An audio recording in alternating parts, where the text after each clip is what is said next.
What's up, Pride? Welcome back to another video. It is 16 more days until Christmas, which is crazy because that means right around the corner it's somebody beat my ass when I was asleep. I got beat up. But anyways, it's 16 more days, and then New Year's is right after it. Not after it, but like some days after it. So we found a Christmas video that we're gonna react to.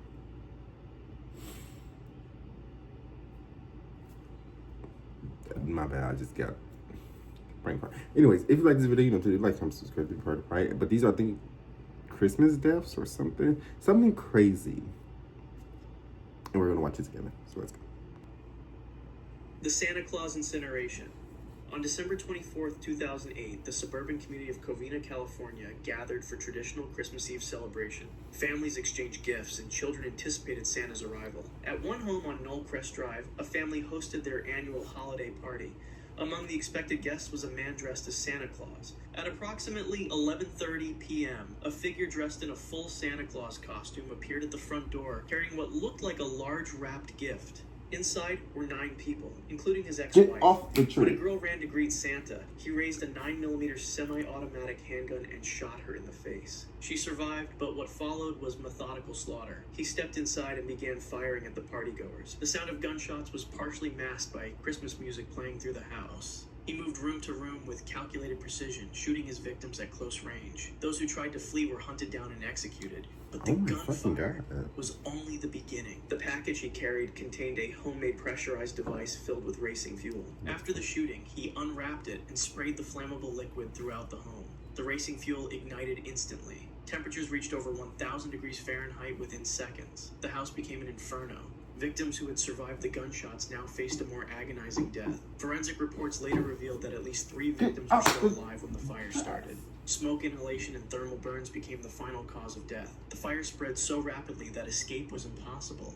The home's Christmas decorations accelerated the blaze. First responders arrived to find the structure fully engulfed. The heat was so intense they couldn't approach. Inside, 9 people perished in the flames. The bodies were burned beyond recognition. Medical examiners later required dental records for identification. Some victims were found huddled together, having died trying to shield each other from the inferno. After setting the home on fire, he changed out of the Santa suit and drove to his brother's house in Sylmar, where he was later found dead from a self-inflicted gunshot wound to the mouth at around 3 a.m. I see shit. The sudden family massacre. On Christmas morning, December 25th, 1929, the rural community of Germantown, North Carolina awoke to celebrate the holiday. Among them was a farming family, respected tobacco farmers known for their hard work and seeming normalcy. The 43-year-old patriarch had recently taken his family to town for new clothes and a portrait, an unusual expense for a farming family during the Depression. At approximately 1 p.m., the father called his oldest son, sending him on an errand to purchase ammunition in town. This deliberate act would save his life. With his oldest son gone, the father began an organized sequence of violence that shocked the nation. He first encountered his daughter as she prepared Christmas dinner. He raised his 12-gauge shotgun and fired at point-blank range into the back of her head. The blast was devastating, killing her instantly. The sound echoed through the farmhouse. His wife heard the shot and ran toward the noise. He met her in the doorway and fired directly into her face. She collapsed without making a sound. Next came the boys and girls. He hunted them methodically through the house. 2 daughters attempted to hide, but were discovered cowering in the tobacco barn. Both were killed with single shots to the head. The 2 boys tried to escape by running across the yard. He pursued them, his shotgun empty. He caught them near the woodpile. Switching tactics, he bludgeoned both boys with the wooden stock of his gun. The force was so severe it fractured their skulls in multiple places. After killing his entire family, he carefully arranged each body, crossed their arms over their chests, and placed rocks under their heads as makeshift pillows. The bodies were positioned as if prepared for burial. He then walked into the nearby woods, sat against a tree, and fired a single shot through his own temple. Execution of a dictator. So wait, why did he kill the Christmas oldest Day, one? December 25th, 1989. Because he knew the oldest one was going to Romania fight was in back. the That's final why the fuck he throes did. of violent revolution. For 24 years, a dictator had ruled the country with absolute authority. His Securitate secret police had tortured thousands. His economic policies had left millions starving in the dark. Just days earlier, he had ordered troops to fire on protesters in Timisoara, killing dozens of civilians. Now, the 71-year-old dictator and his wife were fugitives. They had fled Bucharest by helicopter on December 22nd as crowds stormed the Communist Party headquarters. Their pilot, claiming mechanical problems, landed in a field. The couple were captured while attempting to hitchhike. At 2:30 p.m. on Christmas Day, they were brought to a military base in Targovishte. Inside a small classroom, a hastily assembled military tribunal awaited. The trial lasted less than an hour. No evidence was formally presented, no witnesses were called. They refused to recognize the court's authority. "I am the president of Romania," the dictator shouted repeatedly. His wife, known for her own cruelty as deputy prime minister, spat at the judges. Both denied all charges of genocide, claiming the tribunal itself was a foreign conspiracy. At 2:45 p.m., the verdict was announced: death by firing squad. The execution was to be carried out immediately. They were led outside into the winter cold. The dictator began singing the International, the communist anthem. His wife screamed curses at the soldiers. Their hands were bound behind their backs with rough rope that cut into their skin. They were positioned against a wall. No blindfolds were offered. 3 soldiers with AK-47 rifles took position 10 meters away. "We want to die together," the dictator said, his final words. The order to fire came at 2:50 p.m. The soldiers discharged over 120 rounds. The first bullet struck him in the chest. He fell forward, still alive for several seconds, before a shot to the head ended his life. His wife was hit simultaneously, her body collapsing beside her husband's. A military doctor confirmed death at 2:55 p.m. The entire execution was filmed. The footage later broadcast to a jubilant nation. The poisoned Christmas pudding. On December 26, 1927, this is why you don't eat everybody's a wealthy cooking. family gathered at their Montreal estate for their annual Boxing Day celebration. The day after Christmas was traditionally when the family exchanged their most lavish gifts and enjoyed an elaborate feast prepared. 23 family members attended, including one of the grandchildren. The holiday meal proceeded normally through several courses. At approximately 3:45 p.m., the family's prized Christmas pudding was brought out. The dessert was a family tradition made from a recipe passed down for generations. The dark, dense cake glistened with brandy sauce as it was ceremoniously carried to the table. The boy was the most eager for dessert. He was served one of the first portions. Within 20 minutes of consuming the pudding, he began to show signs of distress. His first complaints were of a burning sensation in his throat and stomach. His mother initially dismissed it as excitement. By 4:30 p.m., he was in severe pain. He began vomiting violently. The vomitus had a distinctive garlic-like odor, a detail that would later become crucial to investigators. Around the table, other family members began experiencing similar symptoms, though none as severe as his. The family physician was called from his own holiday gathering.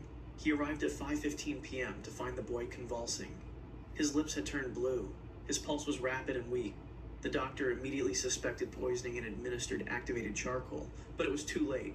His condition deteriorated rapidly. His kidneys were failing. His liver was shutting down. Blood began appearing in his vomit and stool, signs of internal hemorrhaging. His small body, racked with pain, fought for 7 agonizing hours. At 11:42 p.m., the boy died in his mother's arms. An autopsy revealed the cause: arsenic trioxide. The concentration in the Christmas pudding was later determined to be nearly 20 times the lethal dose. 12 other family members were hospitalized but survived. Police investigation revealed the poison had been added after the pudding was cooked, likely during preparation for serving. Despite a thorough investigation, no one was ever charged. The poisoner's identity remains unknown to this day. A gifted snowmobile tragedy. What? On Christmas morning, December 25th, 1974, the small town of Crum, North Dakota was covered in a fresh blanket of snow. For a boy, it was the perfect setting for what would become his first and final ride on a new snowmobile. His parents had saved for months to purchase the Arctic Cat Lynx 292 as their son's main Christmas present. At 10:15 a.m., he unwrapped the keys to the machine. His father had already positioned the snowmobile in the front yard, its black and yellow frame standing out sharply against the white landscape. He had been asking for a snowmobile for 2 years. North Dakota winters were long, and many families in the area owned similar machines. After a brief instructional session from his father, he was allowed to take his first solo ride. His route was simple, a loop around their property that backed up to a neighboring farm. His parents watched from the porch as he made his first circle without incident. His smile was visible even through his new helmet visor. On his second loop, he decided to venture slightly farther, taking a path between the properties that local children often used. He accelerated to approximately 35 miles per hour. What he couldn't see, what no one had noticed, was a thin steel cable stretched across the path. A farmer had installed it just days earlier to prevent trespassers from using his private road. The cable struck him precisely at neck level.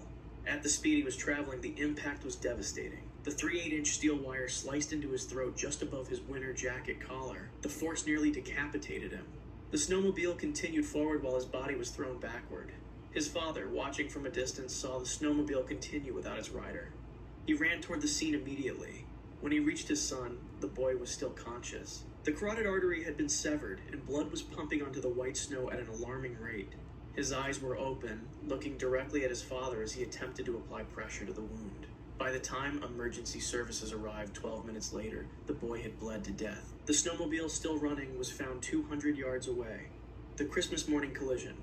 On Christmas morning, December 25th, 2024, the small coastal city of Naga in Cebu, Philippines, was alive with celebration.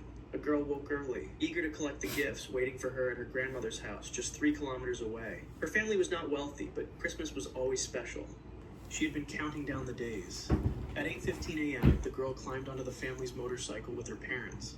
With no car of their own, the motorcycle was their only means of transportation. She sat in front, protected between her father's arms as he steered. Her mother held on from behind. They wore no helmets, a common practice in rural Cebu despite local safety laws. The morning air was warm as they traveled down the national highway through Barangay Nobaran. Traffic was light on the holiday. Her father maintained a steady speed of about 40 kilometers per hour. The family was just 1 kilometer from their destination when disaster struck without warning. Approaching from the opposite direction was a white SUV. Behind the wheel was a 42-year-old driver who had spent the previous night at his mother's wake. He'd been awake for nearly 30 hours straight. Fatigue had taken its toll. At approximately 8:23 a.m., the driver's head nodded. His eyes closed for just seconds, but it was enough. The SUV drifted across the center line directly into the path of the motorcycle. The father had no time to react. The impact was immediate and violent. The 2,700-kilogram SUV struck the 130-kilogram motorcycle head-on. The force threw both parents in opposite directions. But the girl, trapped between the vehicle and her father, bore the full impact. Her small body absorbed a force equivalent to falling from a 6-story building. The collision crushed her chest and abdomen. Her ribs splintered, driving bone fragments into her lungs and heart. Internal bleeding was massive and immediate. First responders arrived within minutes, but she never regained consciousness. She was pronounced dead at the district hospital, still wearing the dress she had chosen for Christmas Day. The gift she was so excited to receive remained unwrapped at her grandmother's house. Her parents survived with serious injuries, forced to plan a funeral instead of continuing their holiday celebrations. The underwater Christmas tragedy. On December 26, 2004, the beaches of Phuket, Thailand, were filled with tourists enjoying the day after Christmas. Among them was a 46-year-old French pharmaceutical executive vacationing with his wife. The couple had arrived 3 days earlier, staying at the luxurious Amanpuri resort on Phuket's west coast. That morning, the executive decided to take an unusual tourist attraction, a camel ride along Kamala Beach. These camels, imported specifically for tourists, were a novelty in Thailand. At approximately 10:30 a.m., he mounted a 7-year-old dromedary guided by a local handler. His wife stayed behind at the resort pool, declining to join what she later described as his ridiculous adventure. At 10:58 a.m., witnesses noticed something strange. The water along the shoreline suddenly receded, pulling back nearly 100 meters from its normal position. Fish flopped helplessly on the exposed seabed. Local fishermen recognized the warning sign immediately and began shouting for people to run to higher ground. The executive, seated 2.5 meters above ground on the camel, was approximately 40 meters from the water's edge when the first wave hit. The tsunami approached not as the breaking wave depicted in films, but as a rapidly rising wall of water. It moved at approximately 30 miles per hour when it reached the shore. The wave struck with a force equivalent to a commercial jet hitting a concrete wall. The initial surge was estimated 8 meters high. He had no chance to dismount. Witnesses reported seeing both man and camel swept up in the torrent, the camel bellowing in panic as both were pulled into the churning water. The physics of the situation sealed his fate. The camel, weighing over 500 kilograms, acted as an anchor, dragging him beneath the surface. His legs were still strapped to the saddle. As the animal thrashed in the water, he was repeatedly submerged. Survival in such conditions was nearly impossible. The water contained a lethal mixture of sand, debris, and shattered glass. Each cubic meter weighed approximately 1,100 kilograms, preventing him from breaking free of the restraints or coming up for air. His body was found 3 days later, still tethered to the deceased camel. Time exists to help everyday Americans.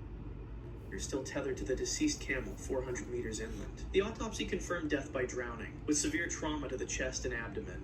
His was one of 5,395 lives claimed by the tsunami in Thailand alone. The fatal Yuletide brawl.